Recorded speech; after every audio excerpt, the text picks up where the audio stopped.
आज जिस पर्सनालिटी की हम बात करेंगे, इनके साथ ऐसा हुआ कि जब इन्होंने अपने परिवार को अपनी पहचान बताने की कोशिश की, तो परिवार ने एक्सेप्ट नहीं किया। देश में इनकी कैटेगरी को पहचान बहुत समय बाद मिली, लंबे स्ट्रगल के बाद मिली। 2017 में इनका एक एड आया और तब इनकी पहचान इतने हाई लेवल तक गई कि आज इनकी जिंदगी पर एक फिल्म बन रही है और इस फिल्म में सुष्मिता सेन उनका किरदार निभा रही है। सुष्मिता सेन ने हाल ही में अपनी एक फिल्म अनाउंस की है। इस फिल्म में सुष्मिता एक हिजड़े का किरदार करेगी और जिस हिजड़े का किरदार वो करेगी वो और कोई नहीं है बल्कि ये है, यानी कि गौरी सावंत। आज कब की और कैसे में हम ट्रांसजेंडर गौरी सावंत की जिंदगी के बारे में ही बात करेंगे।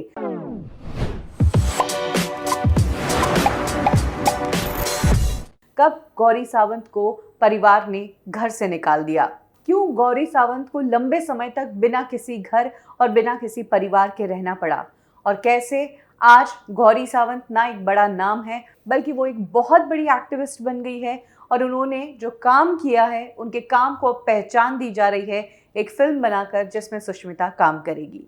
गौरी सावंत का असली नेम गणेश सुरेश सावंत है।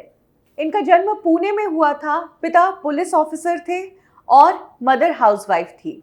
गौरी सावंत की मदर की डेथ बहुत ही जल्दी हो गई और उसके बाद गौरी सावंत को उनकी दादी ने ही संभाला। गौरी सावंत ने अपने एक इंटरव्यू में बताया कि जब वो 9 साल की हुई और उन्हें प्यूबर्टी हिट हुई तब वो अलग महसूस करने लगी। गणेश उर्फ गौरी वो लड़कियों की जगह लड़कों से ज़्यादा अट्रैक्ट होने लगे थे।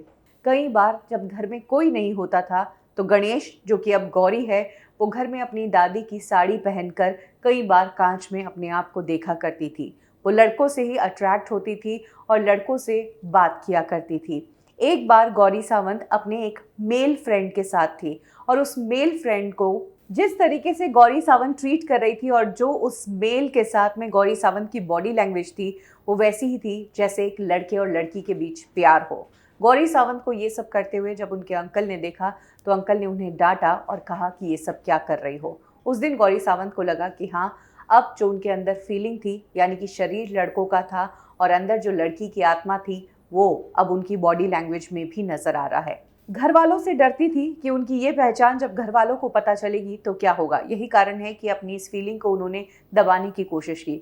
उन्हें मन तो बहुत होता था कि वो लड़कियों की तरह तैयार होए, लेकिन वो कुर्ता पहनकर ही बस अपना मन बना लेती थी। 17 साल की जब उम्र हुई तब गौरी सावंत के परिवार को पता चला कि गौरी सावंत, जिसका शरीर लड़के का है लेकिन वो अंदर से लड़की की तरह फील करती है, तब घर वालों ने गौरी सावंत को घर से निकाल दिया। घर छोड़ने के बाद गौरी सावंत मुंबई में आ गई। मुंबई में ट्रांसजेंडर कम्युनिटी की अच्छी खासी तादाद है और ऐसे में इनिशियली गौरी सावंत कुछ एनजीओ से और कुछ इंस्टीट्यूट से जुड़ी। एक इंस्टीट्यूट ऐसा था जहां पर बच्चों की देखरेख करनी थी। गौरी को शुरू से ही बच्चों का काफ़ी शौक था, इसीलिए इस इंस्टीट्यूट में गौरी ने काम करना शुरू कर दिया। लेकिन वहाँ के प्रीस्ट को जब पता चला कि ये लड़का जो है ये अंदर से लड़की है, ये तो एक ट्रांस है, तब उस इंस्टीट्यूट से गौरी सावंत को निकाल दिया गया, क्योंकि उस इंस्टीट्यूट के प्रीस्ट को लगा कि कहीं ये बच्चों के साथ अब्यूज़ ना कर ले, क्योंकि अक्सर किन्नरों के बारे में लोगों की सोच यही है। लेकिन गौरी सावंत वाकई में उन बच्चों से प्यार करती थी। नौकरी पर कोई रख नहीं रहा था, इशू था जेंडर, और मुंबई में घर मिलना तो कितना मुश्किल है ये हम सब जानते हैं। यहाँ पर सिंगल लोगों को भी घर नहीं मिलता है, तो फिर गौरी का कहना था कि वो तो एक ट्रांस थी तो घर भी नहीं था। तभी गौरी को पता चला कि एक एनजीओ है, एक ट्रस्ट है जो उनके जैसे लोगों के लिए काम करता है। तब गौरी उन लोगों से जुड़ी। हमसफर ट्रस्ट से जुड़ने के बाद गौरी की जिंदगी में बहुत बदलाव आया। अब उनके पास उनकी कम्युनिटी के लोग थे, घर था, काम था और उनका पूरा ट्रांसफॉर्मेशन भी हुआ। इस ट्रस्ट के दौरान ही गौरी ने अपना सेक्स चेंज ऑपरेशन भी करवाया और अपनी एक नई पहचान बनाई। गणेश सुरेश सावंत से फाइनली वो बन गई गौरी सावंत। इस एनजीओ से जुड़ने के बाद गौरी को अपनी जिंदगी साफ नजर आने लगी और उन्होंने अपनी लाइफ में एक गोल सेट कर दिया कि जो प्रॉब्लम्स उन्होंने देखी है उनकी कम्युनिटी के दूसरे लोगों को वो ये प्रॉब्लम्स नहीं झेलने देगी। उन्होंने अपना एक एनजीओ शुरू किया ईयर 2000 में, जिसका नाम उन्होंने रखा सखी चार चौगी। ये एनजीओ काम करता था उन सेक्स वर्कर्स के लिए जो HIV इन्फेक्टेड थे और लोगों में सेक्स को लेकर जागरूकता फैलाना और सेक्स वर्कर्स की मदद करना, उन्हें एक अच्छी ज़िंदगी प्रोवाइड करवाने के लिए उनका एनजीओ काम करने लगा। वो गौरी जिसकी अब तक पहचान नहीं बनी थी, वो अब मलाड के मालवानी के स्लम में खाला कहला रही थी, लोगों की मदद कर रही थी और हर दिन गौरी सावंत से मिलने के लिए कई सारे लोग आते थे, मदद मांगते थे। इसी दौरान गौरी सावंत एनजीओ में गई, जहां पर एक बीमार औरत से उनकी मुलाकात हुई। ये एक सेक्स वर्कर थी, प्रेग्नेंट थी, पति ने एक्सेप्ट नहीं किया था। गौरी ने इससे भी बात की। कुछ समय बाद गौरी सावंत को वो सेक्स वर्कर वापस मिली। गौरी सावंत ने उस दिन उस सेक्स वर्कर से पूछा कि तुम्हें बेटी हुई या बेटा, तो उस सेक्स वर्कर ने कहा कि मुझे बेटी हुई, लेकिन ये लोग मेरी बेटी को भी बेचने की तैयारी में हैं। कोलकाता के सोनागाछी, जो सबसे बड़ा एशिया का रेड लाइट एरिया है, वहाँ पर उसे बेचने की बात हो रही है। गौरी का दिल टूट सा गया था कि बच्ची अभी पैदा हुई ही है, उसे समझ भी नहीं है ज़िंदगी की, और उससे पहले ही उसकी कीमत तय हो रही है। इधर इस बच्ची की माँ ऑलरेडी HIV इन्फेक्टेड हो गई थी, उसके पास ज़िंदगी में समय नहीं था। कुछ समय बाद गौरी को पता चलता है कि उस लेडी की HIV के कारण डेथ हो गई। गौरी तुरंत जहाँ पर वो लेडी थी जिस एनजीओ में, वहाँ पर पहुँची और उसकी जो बच्ची थी 5 साल की, जिसकी कीमत तय हो गई थी कोलकाता के रेड लाइट एरिया के लिए, उसे अडॉप्ट किया और अपनी बच्ची बनाकर रख लिया। लेकिन ये अडॉप्शन का प्रोसेस ईजी नहीं था, क्योंकि गौरी सावंत ना मैन थी ना विमेन थी, वो तो एक ट्रांस थी। गौरी सावंत ने अपनी इस अडॉप्टेड बच्ची को नाम दिया गायत्री और उसे अपने साथ मलाड मालवानी के उसी स्लम में लेकर गई, जहां पर वो खुद रहा करती थी अपनी कम्युनिटी के साथ।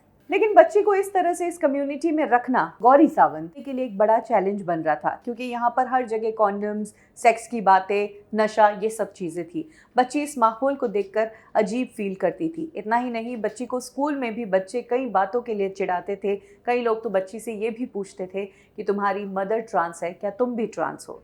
इस तरह के सवाल जब बच्ची पर उठने लगे तो गौरी सावंत ने अपनी बेटी को पढ़ाई करने के लिए हॉस्टल भेज दिया, इस दुनिया से दूर।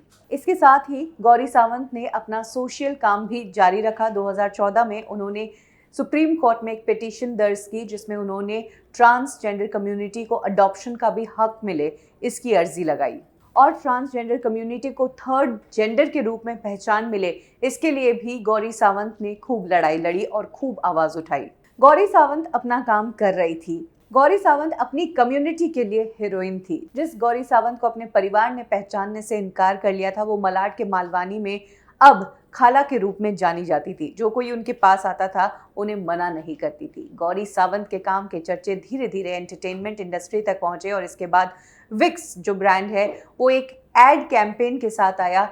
टच ऑफ केयर इस एड कैंपेन का नाम था और इस एड में गौरी सावंत को उन्होंने कास्ट किया। ये एड काफ़ी पॉपुलर हुआ और वहाँ से गौरी सावंत की पहचान बहुत बड़े लेवल पर हुई और इसके बाद गौरी सावंत के पास मीडिया पहुँचने लगा उनकी ज़िंदगी की कहानी पूछने के लिए। और अब फाइनली वो टाइम आ गया है जब गौरी सावंत की ज़िंदगी पर फिल्म बन रही है। इस फिल्म में सुष्मिता सेन ही उनका किरदार निभाएंगी। सुष्मिता सेन ने आज अपने सोशल मीडिया हैंडल से पहला लुक रिवील भी कर लिया है। इस प्रोजेक्ट का नाम ताली है और जहाँ तक बात है गौरी सावंत की, तो वो कहती है कि हाँ वो ट्रांस है, हाँ वो ताली बजाती है और ताली बजाने से उनकी फ्रस्ट्रेशन कम होती है। गौरी सावंत की ज़िंदगी की कहानी आपको कैसी लगी, कमेंट सेक्शन में ज़रूर शेयर करें और किस पर्सनालिटी की कहानी आप जानना चाहते हैं वो भी कमेंट सेक्शन में ज़रूर लिखें।